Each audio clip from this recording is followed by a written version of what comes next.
That's a TV. Or are they seeing what we're seeing? Alright Hollywood, you brought September 5 to my desk, a movie about a broadcast team covering a real-life terrorist attack as it unfolds live. That's what September 5 throws at you. Think Spotlight meets Argo with the pressure dialed up to 11. So, I watched September 5 so you don't have to. By the by, I'm the movie guy and let's start this video. The movie opens with a promo for the 1972 Munich Olympics, a quick and effective way to set the time, place, and let us know we'll be following ABC's coverage. Important note before going further, this movie is based on a true story, and to my embarrassment, I knew absolutely nothing about what happened. We see the pressure cooker of live broadcasting, non-stop chatter, every role critical, no time to breathe.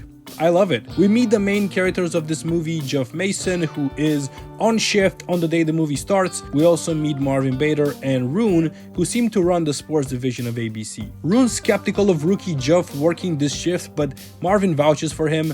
Rune, meanwhile, pushes for emotional storytelling, suggesting they stir up political angles like USA versus Cuba or the Holocaust. And then something happens. Outside for a smoke, Marianne, the ABC German translator, hears what sounds like gunshots. At first she's unsure, until Jeff gets a call that confirms the nightmare beginning to unfold. Marianne tries to get in contact with the police, but they give no information, so she goes to a local news broadcast station to find out what's going on. She tells Jeff via walkie-talkie that the rumor around is that the Israeli accommodation were shot up and the athletes were taken hostage. 2 were shot for resisting, 2 managed to escape, and 9 remain in their custody. We're at the end of the first act. I'm immediately hooked by all of the workings of a TV broadcast station, but the color palette is dull, washed out and poorly lit, making some scenes hard to follow visually. It's not a deal breaker though, but it is noticeable. Let's continue. All of the workers that they can get a hold of are called back into work. The idea is for ABC Sports to cover this story and cover it live, which no one else is doing. Jeff gets a brilliant idea to use a studio camera to film right at the balcony of the apartment where the Israeli hostages are. Marvin is trying to find out just exactly who they are so they can run a piece on them, and Rune is trying to convince CBS to give them their satellite feed in order to air the story. Rune sends out a reporter at the scene. Despite a hostage situation going on at the Olympic Village, reporters and other athletes were allowed to enter the area, so Peter from ABC got in and reported everything that happened back to the studio. We see no shots from there though, we only hear from the walkie-talkie what he sees, which just increases the suspense so much. We hear that it's a group of Arabs that went in there, possibly Black September, a terrorist group. Peter describes that the terrorists often go out on the balcony looking at the reporters who all have their cameras aimed at them for a photo. The Germans look completely unprepared for a situation like this, and it is said multiple times in the movie that it was basically because of what they did in World War II. They wanted to get rid of that image and be something else. We learned that the terrorists have made their demands, which was the release of 200 terrorists caught by Israel, or else they will kill the entire team of athletes. Meanwhile, Rune is fighting management in order to keep this story in their unit and not transfer it to ABC News. His main selling point is that they actually have live footage from the situation. Soon though, the team finds out that this is not as simple as pointing a camera at a balcony and talking about it. Problems about how they call the attackers arise, as the idea is not to get political, it was to simply present the story to the world. Maybe the news team were better prepared for this. However, Rune gives an inspirational speech that prepares the team for the start of the live feed. Another intricate detail, Jeff raises the impossible question: what if someone dies on camera? Do they show it? Do they cut the feed? It's a chilling ethical dilemma, and the tension between Rune and Marvin crackles, but Jeff comes up with an idea to cut the feed and just get reaction shots in case the situation does indeed escalate, which all three agree with. Man, I really like this look into broadcasting world that is put on the screen here, little details that I've never thought or even considered. Right now we're at the midpoint and I am so hooked. The tension on screen keeps me incredibly engaged. This movie turns a newsroom into a war zone.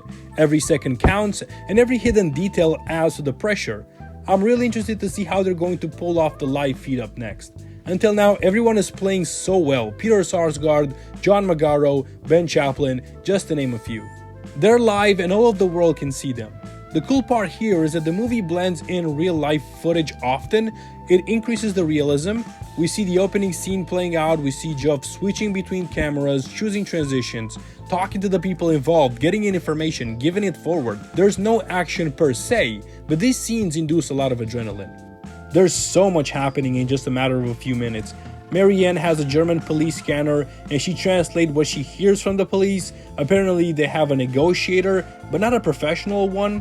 One of the Israeli coaches who escapes gives an interview at another station, then is called over at ABC to give an interview here, but his interview is cut off short as CBS won their satellite feed back. In the end, Roon decides to show the footage through CBS but put an ABC watermark in the corner.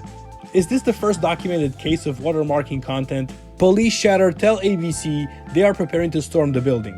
They are preparing to go through the roof and then it hits Geoff, and then us. They've been broadcasting every second, even the German police prepping their assault, which means the terrorists can see it too. Goosebumps. When the police barge into ABC studio demanding they cut the feed, Roon refuses. He knows the world needs to see this. From the police scanner, we also learned that the German police have, shockingly, accepted the demands from the terrorists. They want 2 helicopters to take them and the hostages to an airport where they will get a plane to take them to Cairo. This request is accepted, and pretty soon 2 helicopters come and take them away to an airport. People shouting from the windows and balconies, but I don't know what it is. It's shalom, the Hebrew word for peace. Jesus Christ, the hair on my arm just stood up. Third act is coming up.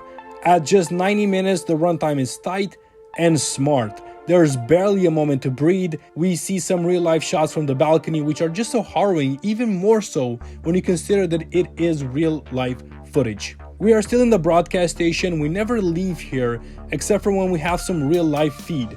Marianne and 2 others are sent to the airport to get footage and information for the live broadcast. In the beginning, good news come through.